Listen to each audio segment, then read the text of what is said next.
Welcome friends, जुड़ चुके हैं अविनाश सर। इनसे साइंस के बारे में एक सवाल है जिसके बारे में अविनाश सर से आंसर जानेंगे। तो सर से सवाल ये है कि मध्य चक्र और ऋतुस्राव चक्र में क्या अंतर है। इस सवाल का आंसर विस्तार पूर्वक हम लोग अविनाश सर से समझेंगे। सर बोलिए।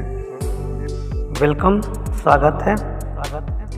आपका क्वेश्चन है कि ऋतुस्राव चक्र और मध्य चक्र क्या है। यस।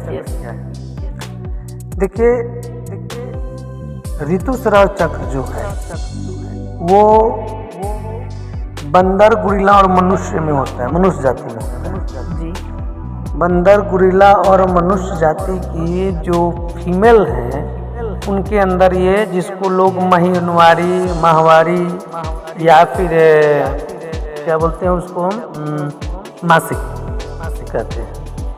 ये ऋतुस्राव इसका नाम इसलिए पड़ा क्योंकि जिस तरह से हमारे भारत में ऋतु हैं, एक ऋतु के बाद दूसरी ऋतु आती है, दूसरे के बाद तीसरी, ये चक्र जो चलते रहता है, उसी तरह से महिलाओं में जनन प्रक्रिया का एक चक्र है जो 28 दिनों पर ये चक्र चलते रहता है। 28 दिनों पर ये चक्र घूमते रहता है। यही कारण है कि ऋतु की तरह ये आता है, फिर चला जाता है, फिर ऋतु की तरह आता है, फिर चला जाता है। इसलिए इसका नाम ऋतुस्राव चक्र कहा गया। अब चलते हैं मध्य चक्र, जो जानवरों में होता है, यानी गुरिल्ला, बंदर, इंसान की प्रजाति को छोड़ के बाकी सभी प्रजातियों में, बाकी सभी जीवों में मध्य चक्र होता है। मध्य एक निश्चित समय पर आता है, उसकी अपनी निश्चित एक समय होती है ना। ऋतुस्राव की तरफ फिक्स नहीं है कि इतने दिनों के बाद वो आना ही है, उसका कोई फिक्स नहीं है ना। वो मध्य है। जैसे मैं छोटा सा एग्जांपल दूं कि गांव देहात में बोला जाता है कि फलाना पी के मदमस्त हो गए बा, एकदम पियला के मद में बोलता। मद एक प्रकार का शरीर में एक ऐसी परिवर्तन है जो नशा टाइप का होता है।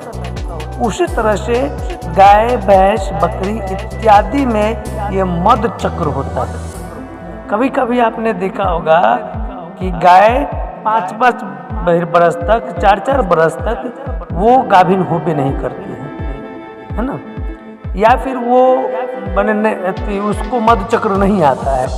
आप जानवरों में अक्सर देखते होंगे कि पूरे गायों के ढेर में, पूरे गायों के झुंड में सांड जो हैं वो घूमते रहते हैं, लेकिन किसी गाय को तबाह नहीं करते। उसी गाय के पास वो सांड जाते हैं जो मध्य चक्र में होती है ना। और गाय भी जब मध्य में होती हैं तो वो बहुत अधिक बोलना शुरू करती हैं, और दूसरे गायों पर भी वो टपना शुरू करती हैं। या फिर बकरियां हैं, सेम वही लक्षण, गदही हैं वही लक्षण, यानी कि हर एक जानवर में, या फिर भैंस है तो उसका वही लक्षण है।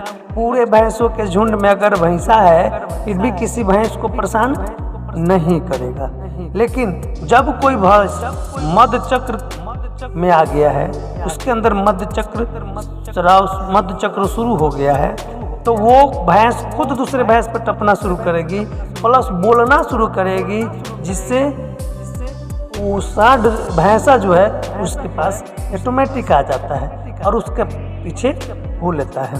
तो एक वो उसका मध्य होता है, उसका कोई निश्चित समय नहीं होता। अब मध्य चक्र, ऋतुस्राव चक्र में यही अंतर है कि मध्य चक्र का कोई निश्चित टाइम टेबल नहीं होता है, वो कब मध्य में आ जाए इसकी कोई गारंटी नहीं है।